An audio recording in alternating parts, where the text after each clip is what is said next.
Maybe not today, maybe not tomorrow. But the stock 22nd Century Group, ticker symbol XXII, could be gearing up for a rebound in the next few weeks or months. By the first quarter, it already reduced its debt further to approximately $3.9 million, as expenses decreased to $2 million, the lowest quarterly amount since the restructuring began in 2023. And that's not all.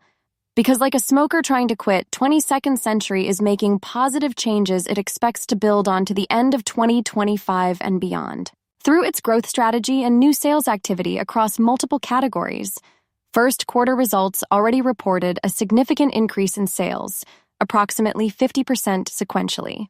The company's CEO, Larry Firestone, attributed the positive trend to the investments made in 2024 to transition to profitable contract manufacturing organization, CMO, activity, which has begun to pay off with new and increased volumes at existing and new customers.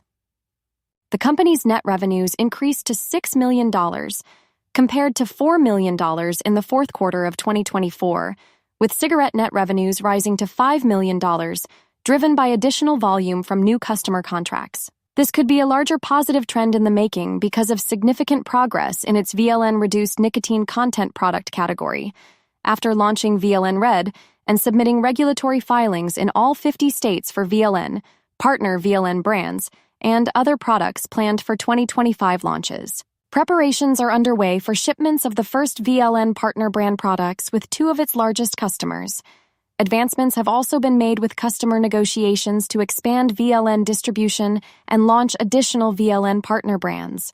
On top of that, there are shipments of conventional products under a new 5-year expanded license and manufacturing agreement with Smoker Friendly, covering 11 existing products plus 8 new premium products. Into the second half of the year, significant increases in state authorizations were made, meaning the sale of 22nd Century's proprietary product portfolio will become more widespread.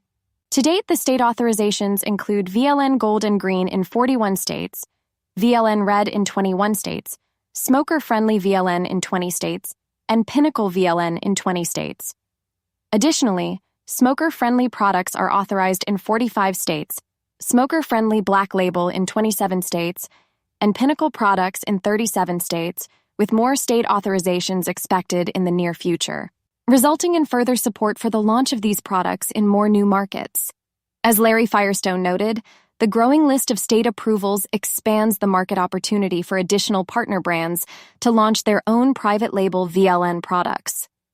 With sights set on approval to sell VLN-based products in all 50 states, 22nd Century's VLN products are the only combustible cigarettes that fit within the FDA's proposed low nicotine mandate, which aims to reduce the harms of smoking by limiting the nicotine content in cigarettes. The VLN products incorporate proprietary and patented tobacco that contains 95% less nicotine than conventional cigarettes.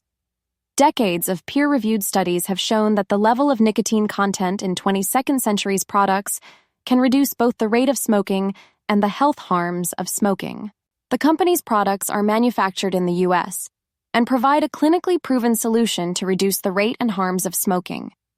The FDA's proposed new tobacco product standard for nicotine yield of cigarettes and certain other combusted tobacco products, announced in January 2025, set a maximum nicotine content of 0.7 milligrams of nicotine per gram of tobacco in cigarettes.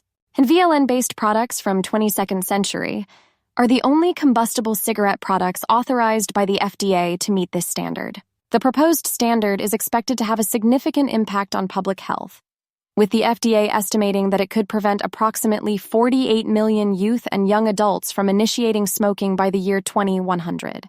22nd Century is monitoring comment submissions under the proposed rule and intends to make its own submission before the comment period closes in mid-September.